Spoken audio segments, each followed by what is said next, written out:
tô aqui no avião esperando o pessoal desembarcar. Enquanto isso, tem uma curiosidade para vocês. Estou aqui no assento da saída de emergência.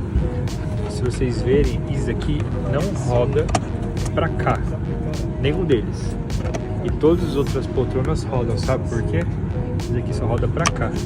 Porque se a pessoa estiver saindo para a saída de emergência e estiver passando aqui, se ela esbarrar e cair aqui, esse negócio vai cair e vai impedir a passagem de outros passageiros. Então é sempre somente à esquerda, daí desse jeito não impede ninguém.